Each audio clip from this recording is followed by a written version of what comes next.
Good afternoon, everyone. Good afternoon. My name is James Jimmy Hills, and I am the host of a local community broadcast called Java with Jimmy.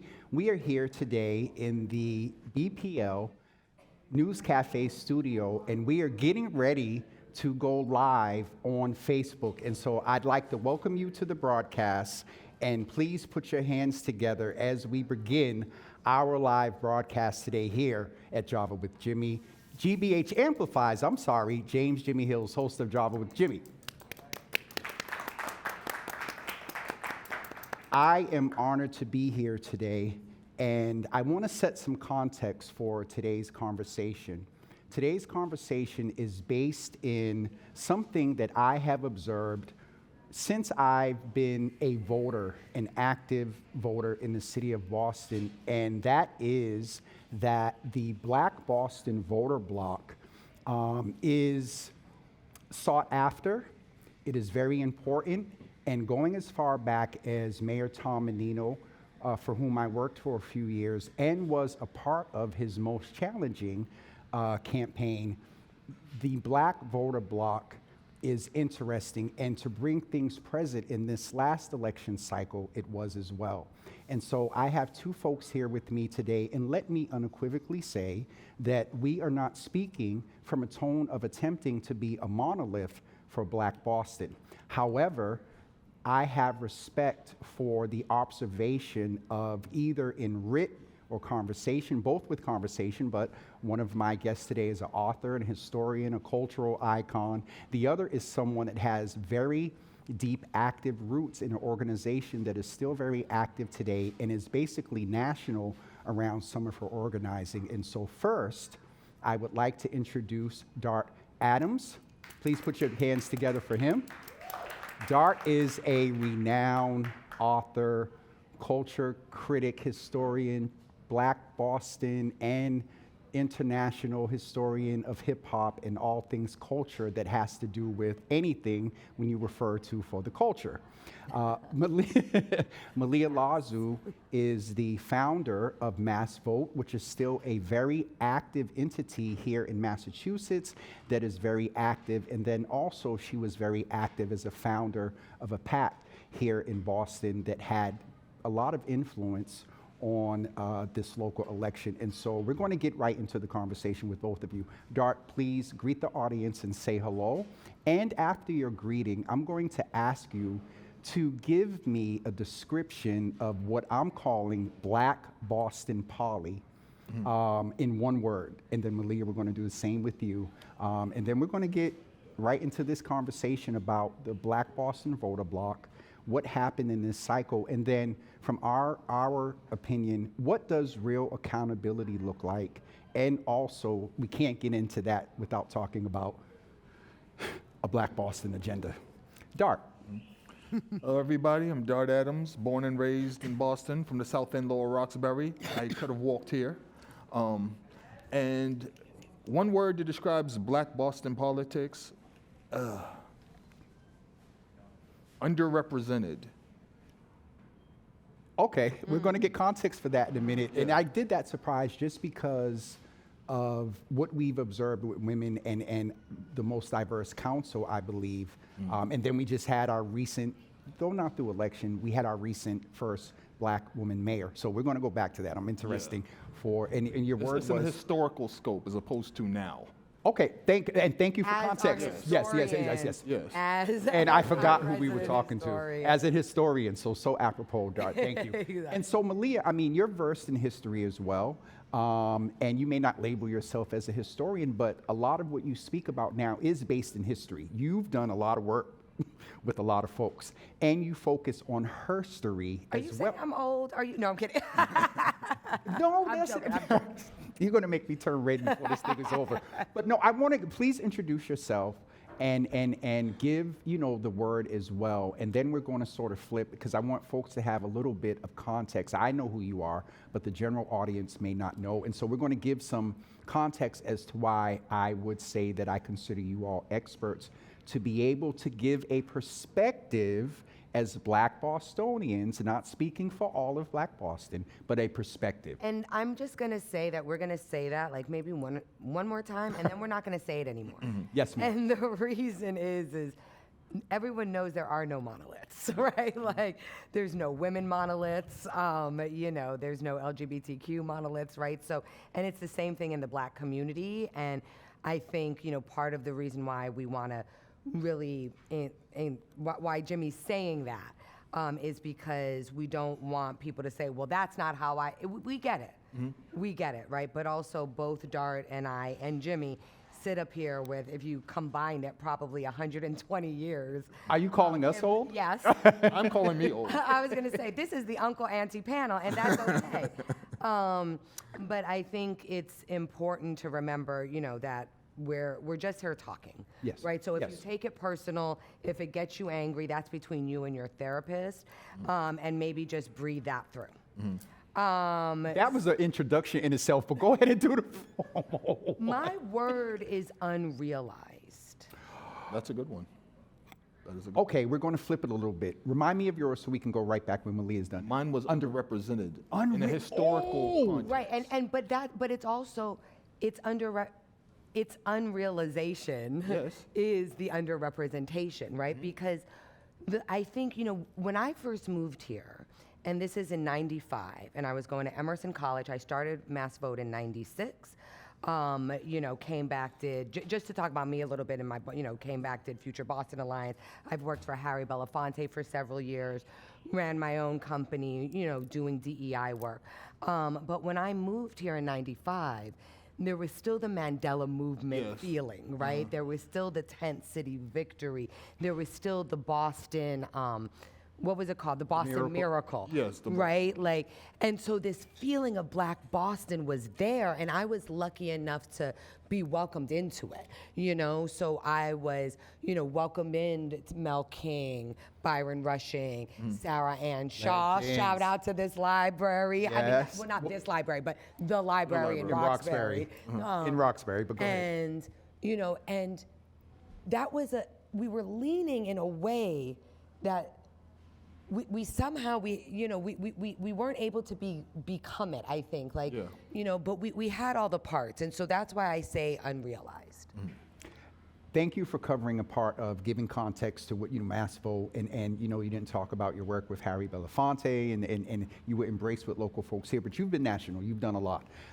Dart, give a little bit, I refer to you being a cultural icon and historian, but a lot of that is wrapped up in what I would call Boston politics, and then you being a Black man and believing in equity, you can automatically speak to Black Boston Poly. And so a few minutes ago, you gave context as a historian. Yeah. And so thank you for that. Give us a little bit of who you are and what makes you tick around having this accurate, fact-based knowledge about Black Boston in politics. All right, so again, I was born and raised in this neighborhood. I was born in Boston City Hospital, lived at 487 Mass Ave.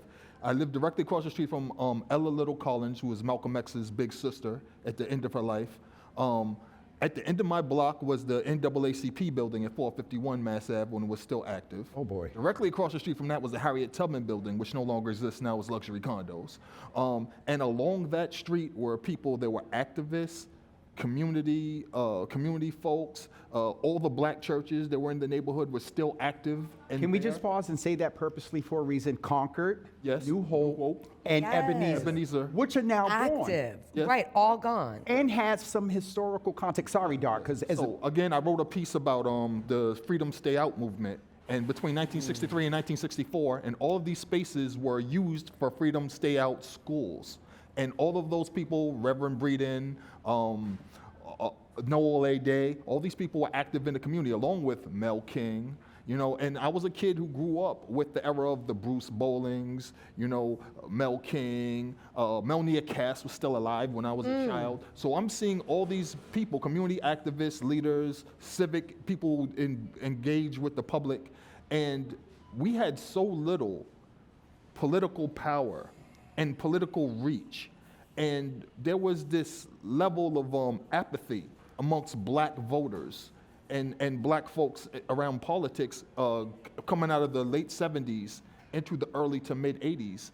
And it was hard to get everybody riled up to do things because we were coming out of the late 60s where we had to fight, kick, scratch for any type of change. And I was a product of the change that we saw because the schools I went to, the Blackstone, brand new school building, happened out of the tent city movement, asking for equity. The housing that my friends grew up in, where we're talking about Castle Square, which was built like between 1970 and 1971.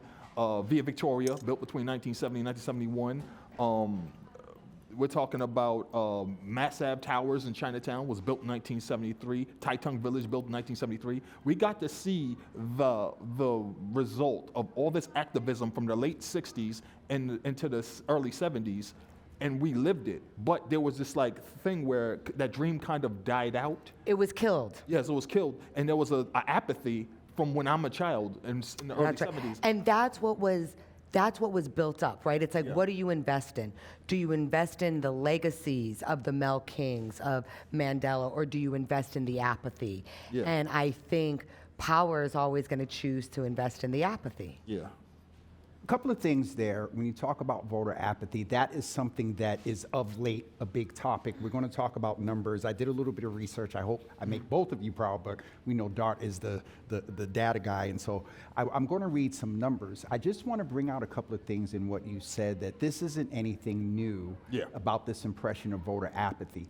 As I'm sitting here and you're talking historically about what had become active in my lifetime, wasn't familiar with it, but not a renaissance, but for the advocacy that happened in maybe the 50s and the 60s, locally, the demonstration, the impact of post the civil rights movement, we did okay.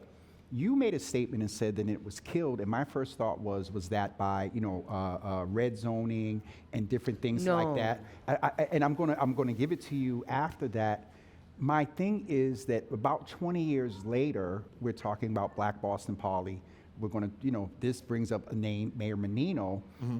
There was the revitalization of Grove Hall. And in my time in the 90s out of high school, I'm paying more attention. And so if you can... The rebuild Boston era. Yes. Right. So you gave the context. Right, coming out of the Boston Miracle, now it's safe, now we can build. Yes.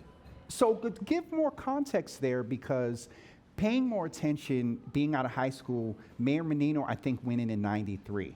And so that's when I started to notice, like Grove Hall, remember, I can't remember the program that was there, but they had that big room where, we would go together for events and whatnot. Well, and you had the Freedom House. You had the Freedom House, but then remember on Blue Hill where Boomerangs or somewhere is now, there was that, I can't remember the name of the program, but it was a organizing like entity. And so can you correlate from what Dart said in the 70s, we had Mayor Menino, and then we're going to kind of get into this. Well, yeah, I mean, I want to block talk thing. about the cycle of liberation, right? Because I think none of this is unusual. None of this is abnormal, right? You have a power structure. That power structure wants to maintain power. Okay. So it does. Yes. And then the people, right, start rising up. I think something else that we haven't mentioned in this time that, Dart has literally written, books and documentaries on are busing and Charles Stewart, right? Mm-hmm. So you have both truths. You have this attack, and then you have this rebuild. And part of this rebuild includes gentrification, right? Like there's nothing cut and dry, right?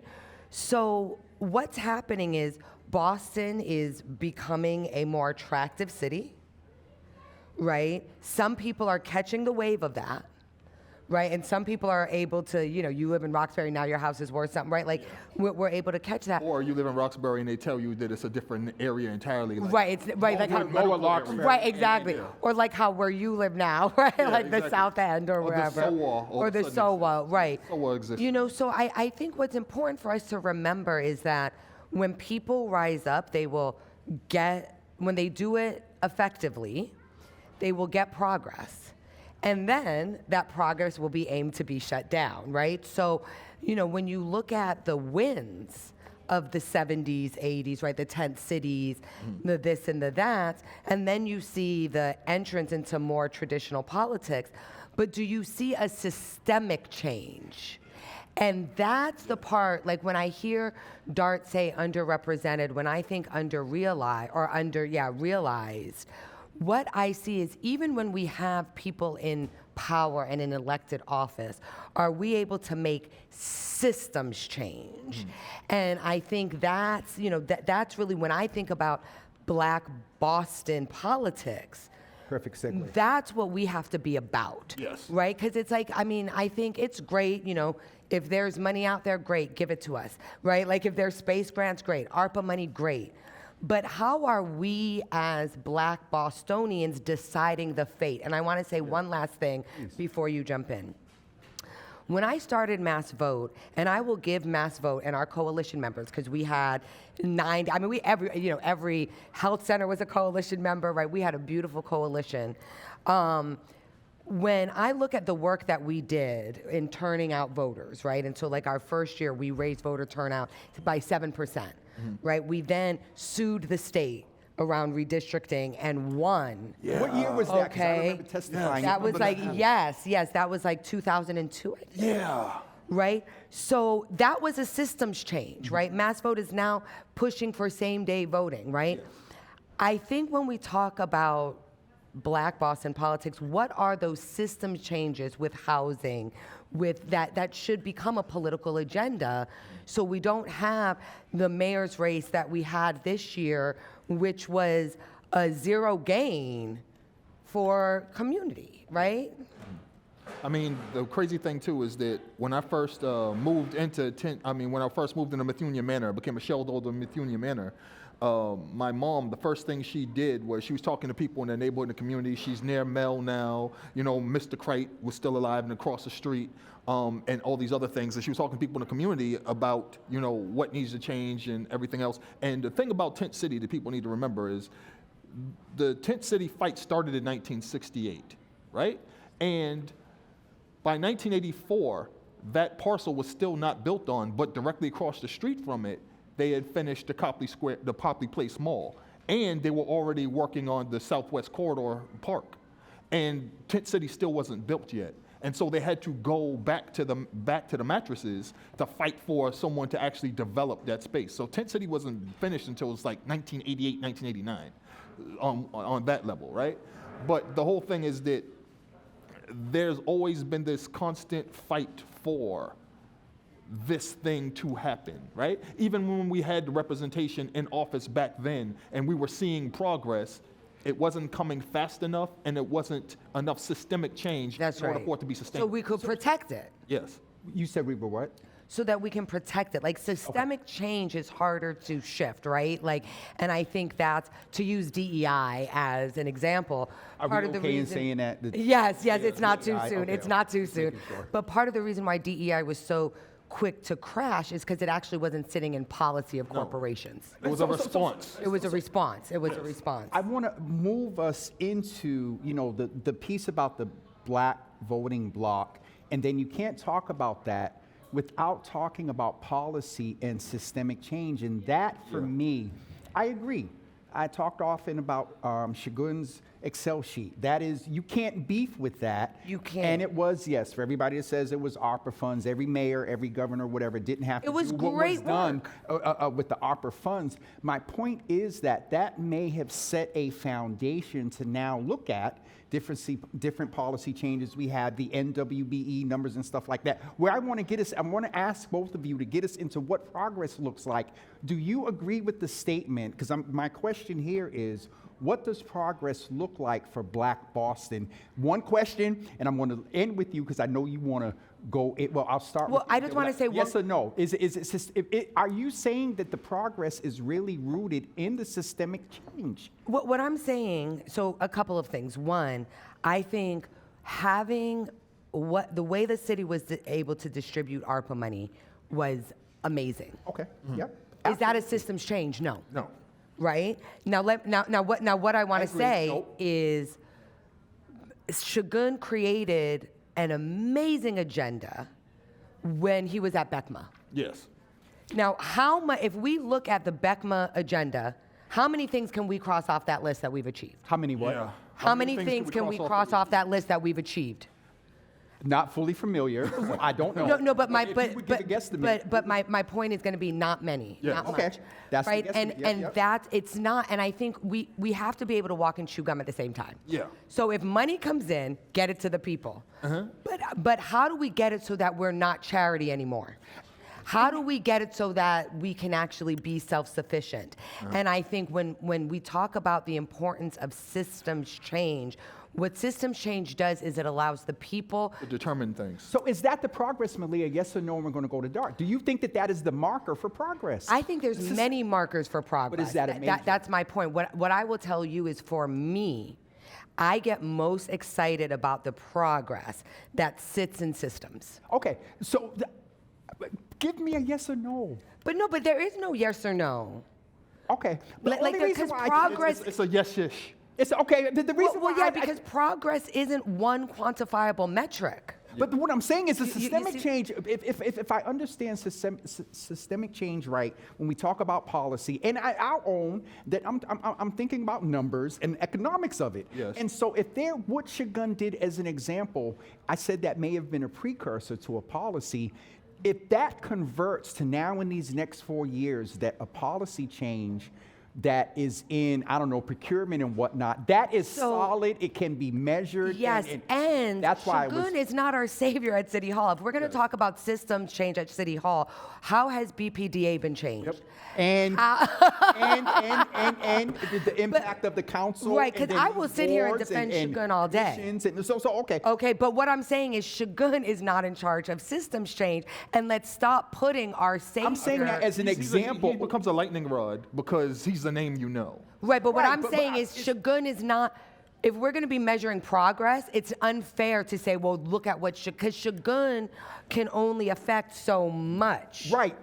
The people who have the real power, who can get to the numbers that you want to see, Yes. right, that Yep, you want to yep, see, yep.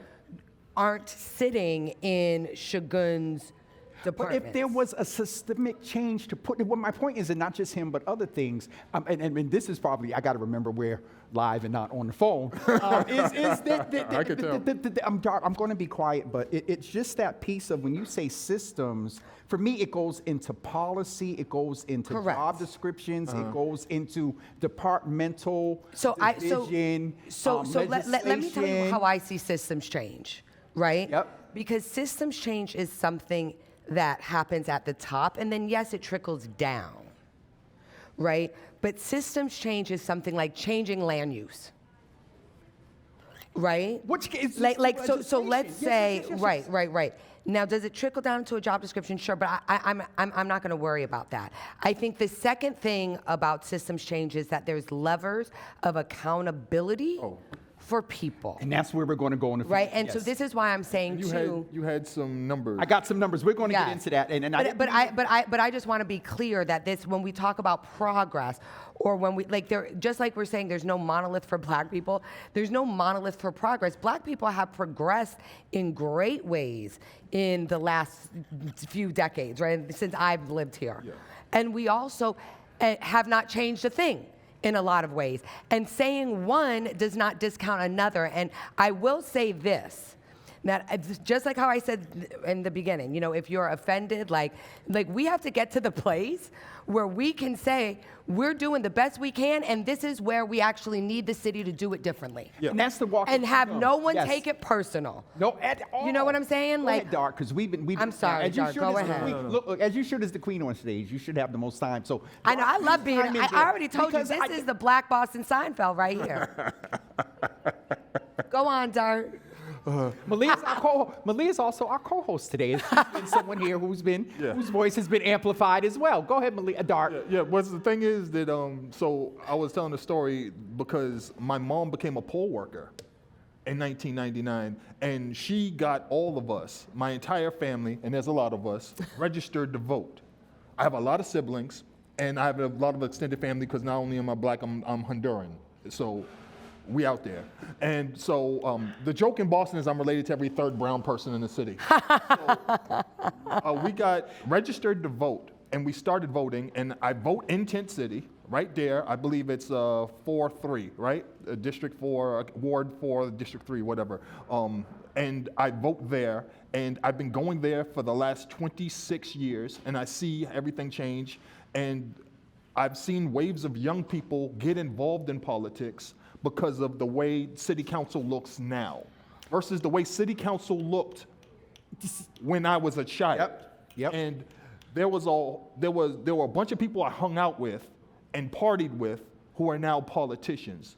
Liz, why was she the Right, first? exactly. Why was she the first person? Liz Liz is how you got on the list. She's the first person that Liz came was to how mind. you got on the list. like Julia, you know, Yes. was Julia Mejia was the homie. Yeah. So, and like the first time I met our mayor was when she had just recently come to Boston from Chicago and got involved in local politics. Yep. You know, and Ayanna and fellow. everybody else. So when I see how Boston politics has progressed in that manner, Yes.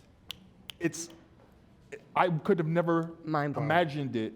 I could have never envisioned it as a young man. However, when you see that you have people in these places and things are moving and policies are changing, just like how you worked on like the liquor license issue early on Yep. with Future Boston Alliance, and now we see that there are actual businesses that have full entertainment and liquor licenses and With able to thrive. intentionality in certain zip codes. Yes, and with intentionality in certain zip codes, which is important. You know, in Dorchester, Jamaica Plain, Mattapan, South End, Lower Roxbury, you know, crucial places. And also, when I go to the waterfront, which didn't exist when I was young, I also see us there. And there's an intentionality there, and just to name in full disclosure, you know, I'm a supporter and partner of the Waterfront Coalition. Absolutely. Because there's intentionality there That's for right. us to be in those spaces. Yes. I want to highlight something that we just did.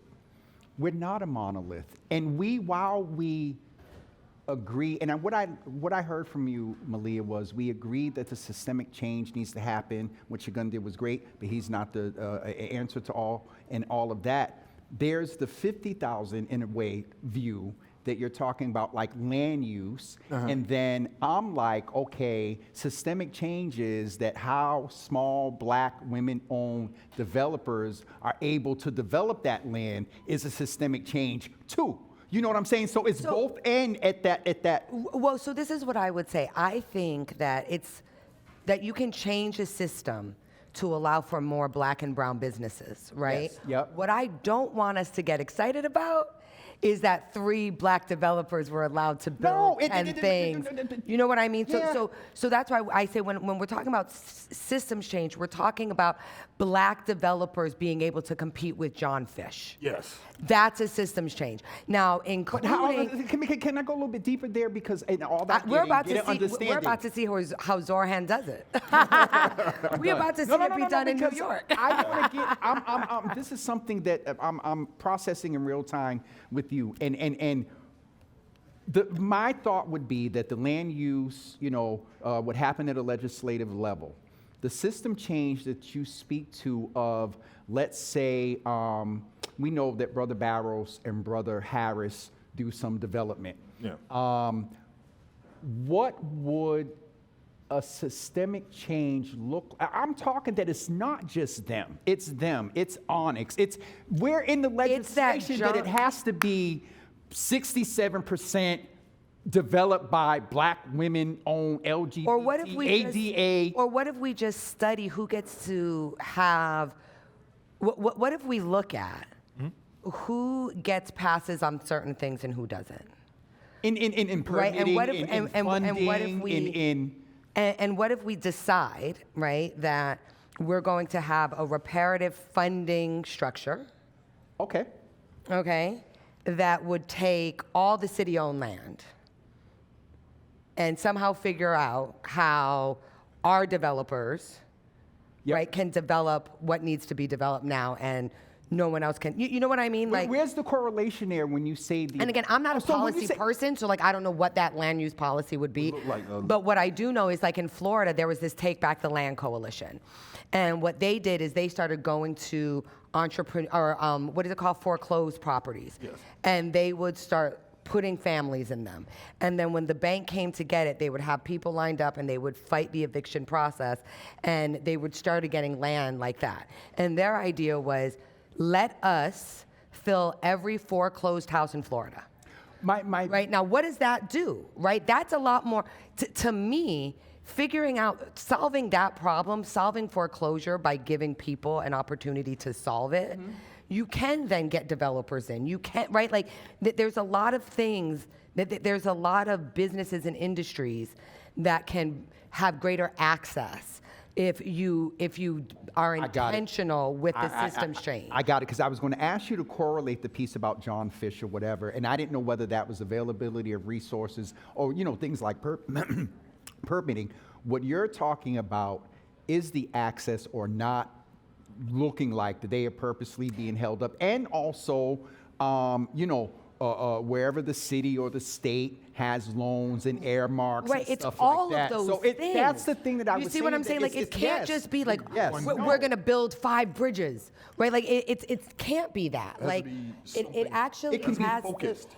It has to be a big problem that we're holistically solving to Absolutely. solve. But the ecosystem, not to play on words, but the ecosystem. Oh, sorry. That's right. Dar, we got honor the queen because there's 2 of us up here and we give her more time. But I want us to be able to, because we're getting ready to get close to our time and we done veered off a little bit. But what I think we're building the Black agenda as we speak. No. But what I'm saying so now is Dart's just going to tell us what we need to do. I'll shut up for a second right after this, but what we just did was demonstrate it wasn't even a difference of opinion. It was a different perspective or lens in which we both were talking about systemic change. And we did that in a friendly, hospitable, I'm not like Malia, that's not what I'm trying, Hold my hand, show them we still friends. But this is, we modeled what we need as we get ready to get into the Black agenda. Dart, close us out, into Black Boston Poly and post this election and accountability, because I want to leave enough time to talk about accountability. I want to leave enough time to talk about one of our counselors put out a video and talked about a process of presidency. Yeah. Presidency of the city council is a huge role because God forbid anything happens to the mayor. Yep. They're next up. Dart, close us out, and then I'm going to challenge you to transition us into accountability. What does that look like for Black Boston from your perspective? Challenge. I feel as though, so one of the things I talked about yesterday was I had a friend who was a poll worker who was there for the District 7 race. And the District 7 race was a mess. Yeah, exactly. We are all D7, right? Yeah. We're all D7. It was a mess. Have mercy, D7. The people were just underwhelmed with the 2 candidates. The race was wild, to say the least. And at the end, people got behind one person because they felt the other one just didn't have enough. Not only they didn't have enough experience, but they just didn't know how to run a race, and they didn't know how to operate a race within the city of Boston for the modern day. And they really needed to have somebody sit down and tell them, hey, look, this is what you have to do. So either way, we feel like this is going to be a one-term situation. Now, in terms of accountability, I feel that why didn't anybody sit down with either of these men when this race began and walk them through what is to be expected when you run for this type of seat? What is expected when you encounter the public? What is expected when you have to stand in front of people and you have to be in a debate in a public forum and the crowd's there, and how you engage the people and how you sound to the people? Nobody vetted these guys. They say, we're just going to run. When you say nobody, I got to chime in here and say, to the point that we may not have a full, and I don't know if we ever will, a full agreed upon Black agenda. Is there a template for Black candidates or whatever? Yes. Now, I will say in D7, I believe that our former counselor did set a model with that D7 task force. Oh, that was great. Yeah. That was made up of and with every, whatever. I don't know if that was under realized and under under, what's the word you use? Represented. Underrepresented, because they would have been the entity, huh? I'm sorry. No, I was going to say, I think it's unrealized potential, but it's also very new. Yes. Right? So I also don't want to say like something that's been around for 3 years, Yeah. 5 years is not going to have Mel King or, it's not going to have so that there's a to it. void. So there's a void there. And then when I talk about like accountability, at some point, like Byron Rushing, I had a discussion with Byron Rushing when I wrote a piece for the Boston Magazine, and it was like pulling teeth getting people for the piece. The piece that I did, if you go back and look, it was a piece talking about what happened with the black women that were in the original mayoral race before we got to, the race between Michelle and, It was, do you mean in 21? Yes. Yep. in Andrea, 2021. Kim. Yeah, exactly. Andrea, Kim, everybody. And talked about like how it happened because nationally people were like, Boston can't even elect a black mayor. And I was like, first of all, there's a lot of nuance going on in local politics for you on the outside to be talking about it. But in terms of accountability, Byron Rushing said to me, look, what they should have done from the beginning is have a meeting like the Irish did back in the day and say, all right, this is what we're going to do. I'm going to run for this. You're going to run for this. I'm going to run for that. You and you have it out. And whoever wins, because you and Michelle are girls, y'all been cool forever, it is what it is. We move on, do something else. Otherwise, now we're arguing in front of each That's other. right. And we're looking like fools in front of company. That's right. And that's in terms of accountability. But we don't. We should have learned. We learned a lesson. We should have learned a lesson from that. But We should have learned a lesson from 13. We should have learned a lesson from well, years 2000. ago, Yes, but yes. for my level of engagement at that level, 13 was the one where we had 13 was an absolute mess. 13 was an absolute mess. We were on Twitter during that time, and everybody in the city was arguing. Yep. That was a mess. similar to this year. But but I think you bring up a good point, right? It is similar to this year because what we have in Boston, and this is where maybe it's easier for the Irish to do this than us, right? Exactly. Is that we are candidate focused, not streets Agenda. focused. Not Right, focused. not streets focused. So like when you look at DC, and when I moved to DC, the first thing I asked Washingtonians is, y'all really did reelect him, right? Like, because it was about Marion Barry getting reelected. And they were so clear. Despite everything. They were so clear. They were so clear about why they reelected Marion Barry because it was about that agenda. He gave us jobs when we were kids. He did X, Y, and Z. Exactly. And so We this is had why track he's going record. to get another shot. Yeah. And I think the problem and maybe it's that, and this is where when I want to have a self-reflection moment, this is the first time I'm doing it in front of Dart. But I think the thing that's missing in Black Boston for me is this idea of street power. Yes. So many people are trying to get institutionalized power. Oh, I work for the mayor. Oh, I work for, the electeds. Oh, I work for the corporates. Oh, I have a ticket to the gala. You want to sit on the gala table? Yeah, I'm with this corporation. Rather than seeing the street leaders as also having power. So like when you think about Rangel in Harlem, he wasn't the only black man with power in Harlem, right? There were people who held Rangel accountable every day, who were blackity black, and who were seen, right, who raised millions of dollars, right? Like, Brotherhood Sister Soul, to shout out one group, right, who held them accountable and were still able to do that and still be black. And I think here, when we talk about the black agenda, it immediately goes to politicians.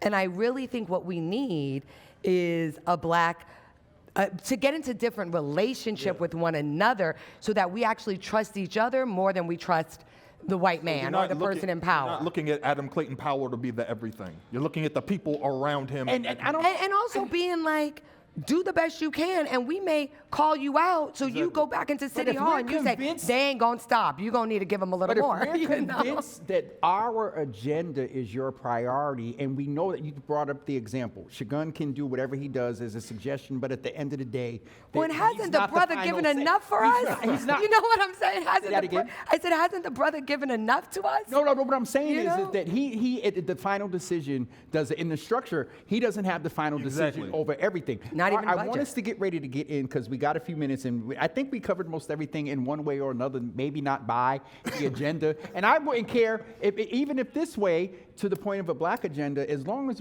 I can cross off some things here.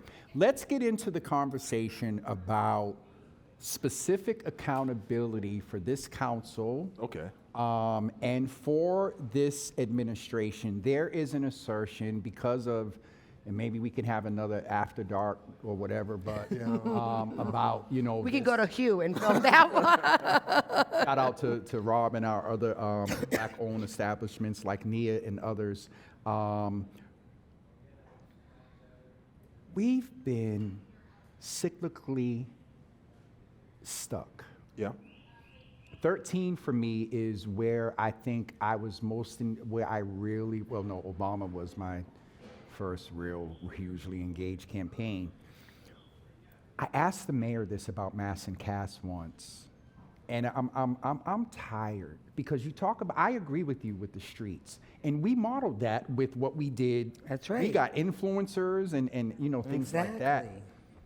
And when I say I'm tired, I'm tired of the observation that we keep doing the same thing respectfully. Where is the off-ramp?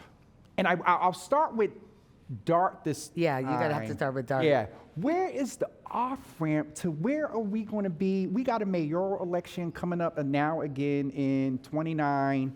Like, why, and let's just say that the reason a lot of times we want black and we want women, because there's a presumption, and it's going to bring up the statement, but we can't get stuck there, that your melanin, your skin tone, your life experience aligns with ours, and you're more prone to have the same shared morals and values. But we unfortunately have learned often that all skin Tone. don't mean kin. Yeah. Dark, I want to give you at least 3 to 4 minutes, have Malia's thoughts on this, and then we're going to take some questions from the audience if you would like to ask some questions.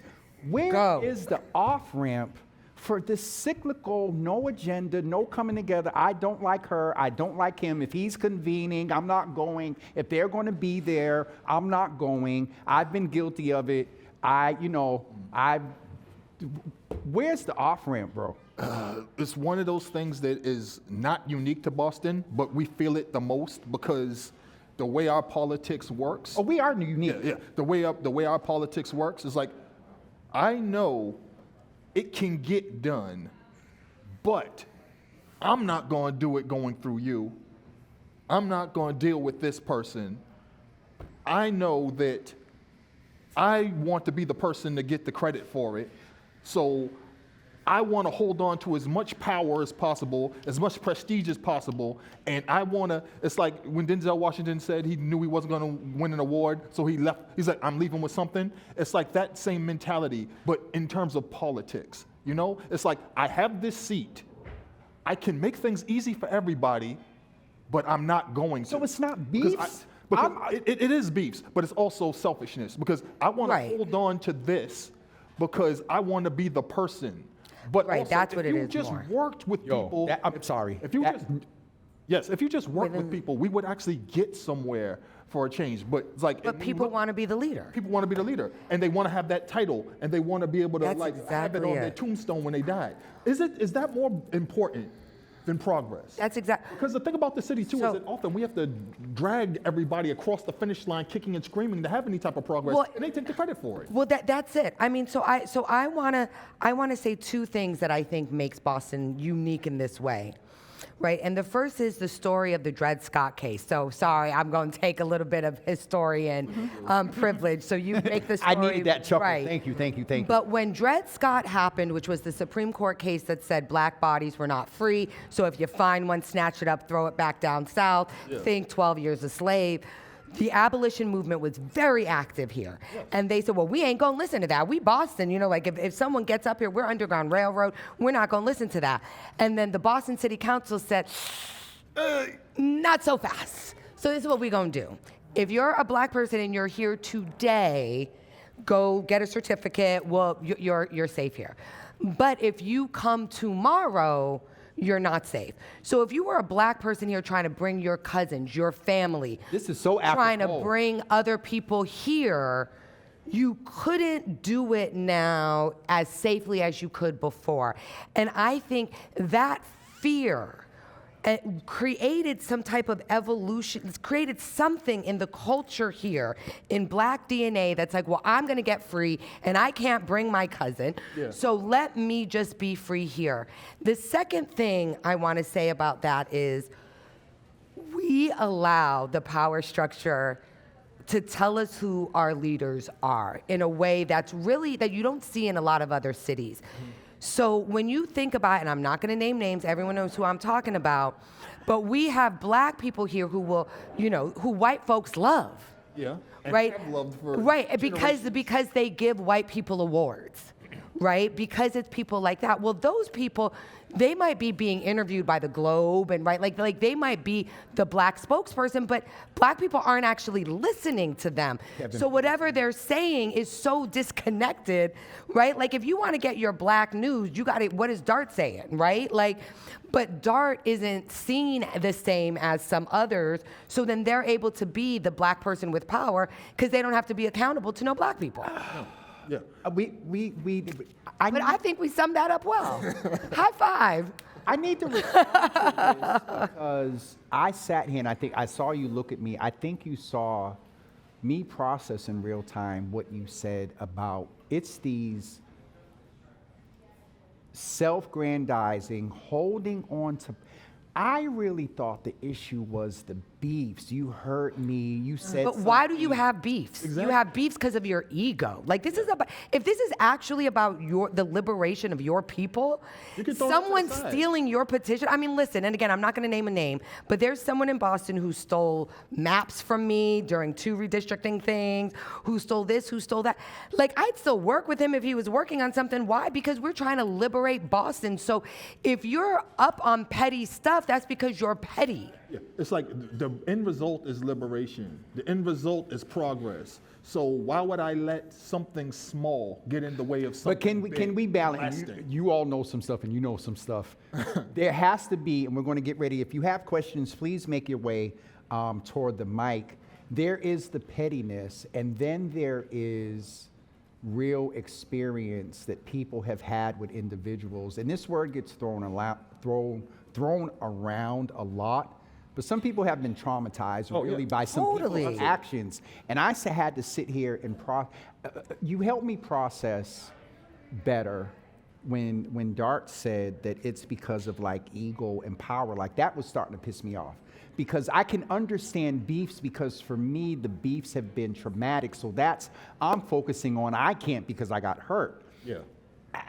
I'm going to have to continue the process of what you said about the ego and how that translates into the hurt. But if there are people that at the end of the day that got power and influence and hold on to it for their own self, not a beef, but their own selfish, like I'm going to be the one that writes the legislation, I'm going to be the one that gets the credit.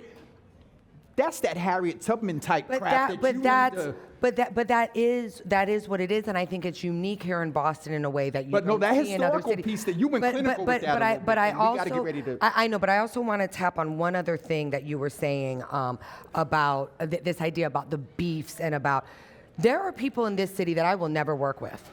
Right? When I started the PAC, I called certain political people. There were certain political people that never got a call from me, right? When I'm trying to do something, you all know because y'all get the calls, right? Yep. We can have beef with someone, but if we all gonna get together to do something Black Boston, you stand on that side of the room, I'll stand on that side of the room, and then we gonna move forward together. So that's why it's like, it can't be about your ego. If someone has traumatized you, never work with them again, ever. Yeah. Ever. But if they're doing something good, if they're doing something good for Black people, then stand not next to them, but we can be decentralized. Don't go against it. We can be decentralized. And like that's why I'm not reading the Black people I want to read to filth right now, right? Like because there's no need. Yeah. There's no need. They haven't become harmful enough that we need to address it. Right? But like there are people in this town who I wouldn't trust with this water. Right? Like, but that doesn't mean I'm gonna stop them from getting work. Yeah, I mean, there are definitely people in this city that I wouldn't follow into my own apartment. But, I wouldn't I wouldn't talk about them right at this moment. Maybe later. Right. Off camera. Because for the purpose of, okay, I'm going to get ready to do a recap. We don't have any questions, so that gives us a little bit more time, and we might be able to talk just a teeny bit about, who is it, Cardi and Bia? And so I want to recap a little bit and then allow you all to give closing statements since we have a few minutes left. One, thank you all, because the last 10 or 15, I feel better now, but that listening to you articulate what you did is an unfortunate reality to hear it. I probably know it in my spirit, in my, what folks would say, my knower, but to hear you in real time articulate that is, that power, gatekeeping is the word that we often talk about, and you're not, because, so and let me back up a little bit. Gatekeeping. And try to do a real good recap. We as Black Boston are a sought after, powerful voting bloc that others realize the power of our representation, and others utilize it in a manner that is not always for our benefit. The way in which we begin to exercise our Black power that doesn't always have to be unified, but can unify when we know that the motive, and I talked about this at the convo with Nia, when we have an idea that your end game is equity, and how you move is informed, is intentionally strategic, and strategically intentional with a firm affirmation of the streets to which you talk about. We have to be willing to play the game in a manner that does not harm us as a community, and we have to be willing to hold each other accountable hospitably, with grace, and having that accountability. And even when we do not agree and we have been traumatized, we choose first to heal, because you might be a little, and I'm going through some of this right now with some people, you might be a little more prone to at least be hospitable versus no. But even if you're at a point of no, and you can heal and still be here and no further, That's right. You won't go against what is an effort that's going to improve Black Boston. That's right. Did I miss anything as you all get ready to close out or add to? There's this myth of scarcity when it comes to local politics and power in any form that it raises up in Boston. And people want to hold on to that, and they want to be seen as the person that's making things happen and making it move.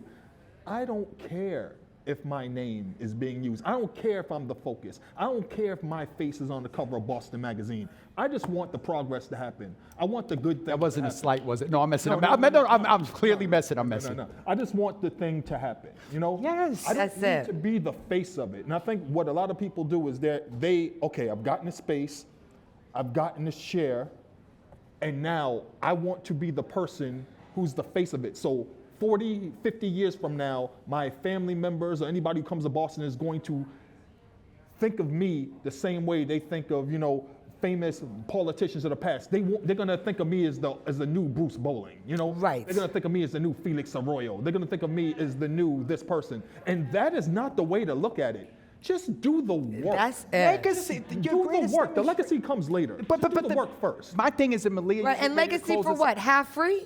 Huh? You know what I know I said legacy for what? Half free? No, but that's part of the problem too. My definition of the greatest testament I will feel of my legacy is if my nephew, who does some social media stuff, picks this up. Your greatest testament of your legacy is, I don't know, Aaron, who's some other organizer, young people. No, I mean, that continues what that's you it. do, Like, and it's not about the individual. The legacy is about the work. It's about out and at the streets. continuing. Yes. Like, I want on, my not biggest the legacy individual. to be that, things I've done, right, like get mentioned in the streets, right? Like, I get more touched. Like, I had this moment at the Roots picnic where this woman came up to me, and I didn't even really recognize her, and she gave me this hug. She was part of our accelerator program for Future Boston. Oh, wow. And she said, you realize you put food on our table. Like, we built the business, and she started crying. I started crying. You know what I mean? We're all trying to get our lashes on before Mary J. Blige comes out.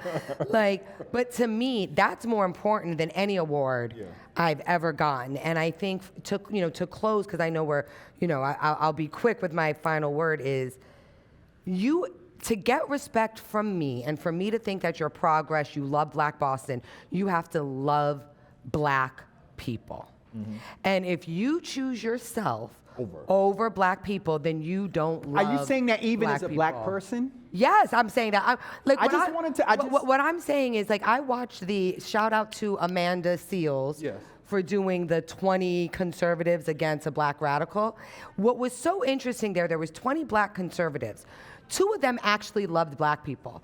And you know what? I could listen to what those folks were saying. Everybody else. Everyone else was crap. But you know the ones I'm talking about, the brother with the lamb chop, or whatever it's called, the mutton chops, and the sister who had lost her mom or something to Black on Black crime.